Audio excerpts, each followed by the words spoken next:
കോട്ടയം തിരുവാതുക്കൽ ഇരട്ടക്കൊലക്കേസിൽ പ്രതിയെ അമിത് ഒറാങ് ലോഡ്ജിൽ 3 ദിവസം മുറിയെടുത്ത് താമസിച്ചതായി കണ്ടെത്തി. കൊല നടത്തിയ ശേഷവും ലോഡ്ജിൽ എത്തി. കോട്ടയം റെയിൽവേ സ്റ്റേഷന് മുന്നിലുള്ള ലോഡ്ജിലാണ് അമിത് ഓറങ് റൂമെടുത്തത്. ഷിനോ ജസ്റ്റ് തയ്യാറാക്കിയ റിപ്പോർട്ട് കാണാം. കോട്ടയം റെയിൽവേ സ്റ്റേഷന് മുൻപിലായിട്ടുള്ള ഒരു ലോഡ്ജിലാണ് ഞാനിപ്പോൾ നിൽക്കുന്നത്. തിരുവാതിക്കൽ ഇരട്ടക്കൊലപാതക കേസിലെ പ്രതിയായിട്ടുള്ള അസം സ്വദേശി അമിത് ഒറാങ് കഴിഞ്ഞ 3 ദിവസം താമസിച്ച ലോഡ്ജാണ് ഇത്. കാണുമ്പോൾ തന്നെ ഇവിടെ ഒരു CCTV ഉണ്ട്. ആ CCTV ഉൾപ്പെടെ ഈ കൊലയാളിയുടെ ദൃശ്യങ്ങൾ അതിൽ പകർന്നിട്ടുണ്ട്. അത്തരത്തിലുള്ള ദൃശ്യങ്ങൾ ഉൾപ്പെടെ പോലീസ് ഇതിനോടകം തന്നെ ശേഖരിച്ചിട്ടുമുണ്ട്. എന്തായാലും 19-ാം തീയതിയാണ് ഈ പ്രതിയായിട്ടുള്ള കൊലയാളിയായിട്ടുള്ള അമിത് ഒറാങ് ഈ ലോഡ്ജിലേക്ക് എത്തുന്നത്. ലോഡ്ജിലെത്തി ഇവിടെ ഈ ഓഫീസിൽ മുറിയിൽ നിന്ന് ഒരു ഡബിൾ റൂം ബുക്ക് ചെയ്യുന്നു. 7-ാം നമ്പർ മുറിയാണ് ഈ കൊലയാളിയായിട്ടുള്ള അമിത് ഒറാങ് ബുക്ക് ചെയ്യുന്നത്. കോട്ടയം റെയിൽവേ സ്റ്റേഷന് മുൻപിലായിട്ട് ഇത്തരത്തിൽ ഉള്ള ലോഡ്ജുകൾ ധാരാളം കാണാൻ കഴിയും. പ്രത്യേകിച്ച് ഈ അന്യസംസ്ഥാന തൊഴിലാളികളൊക്കെ തന്നെ താമസിക്കുന്ന ലോഡ്ജാണ്.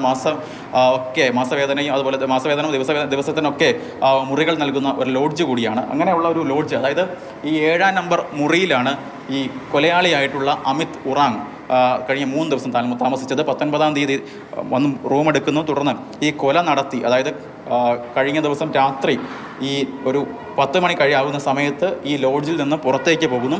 തുടർന്ന് കൊല നടത്തിയതിന് ശേഷം വീണ്ടും ഇതേ ലോഡ്ജിലേക്ക് മടങ്ങി വരുന്നു. ഇവിടെ നിന്ന് തൻ്റെ വസ്ത്രങ്ങൾ ഉൾപ്പെടെ എടുത്തതിന് ശേഷം ഈ കോട്ടയം വിട്ടു പോകുന്നു. ഇതാണ് പോലീസിൻ്റെ മുൻപിലുള്ള നിലവിലെ ചിത്രം എന്ന് പറയുന്നത്. എന്തായാലും ഒരു പ്രധാനപ്പെട്ട കാര്യം പോലീസ് പറയുന്നത്, ഇവിടേക്ക് എത്തിയ സമയത്ത്, അതായത് ഈ കൊല നടത്തി ഈ അമിത് ഇവിടേക്ക് എത്തിയ സമയത്ത് അമിത്തിൻ്റെ കയ്യിൽ യാതൊന്നും തന്നെ ഇല്ലായിരുന്നു. അതായത് അവിടെ നിന്ന് നഷ്ടപ്പെട്ടിട്ടുള്ള CCTVയുടെ DVR ഉൾപ്പെടെയുള്ളവ അമിത് മറ്റെവിടെയോ ഉപേക്ഷിച്ചിട്ടുണ്ട്. ആ തെളിവുകളൊക്കെ തന്നെ അമിത് മറ്റെവിടെയോ നശിപ്പിച്ചിട്ടുണ്ട് എന്നൊരു കാര്യം കൂടി പോലീസ് വ്യക്തമാക്കുന്നുണ്ട്. എന്തായാലും ഈ 7-ാം നമ്പർ മുറി ഉൾപ്പെടെയുള്ളവ പോലീസ് ഇതിനോടകം തന്നെ സീൽ ചെയ്തിട്ടുണ്ട്. മറ്റ് തെളിവുകളൊക്കെ തന്നെ പോലീസ് ശേഖരിക്കുന്നുണ്ട്.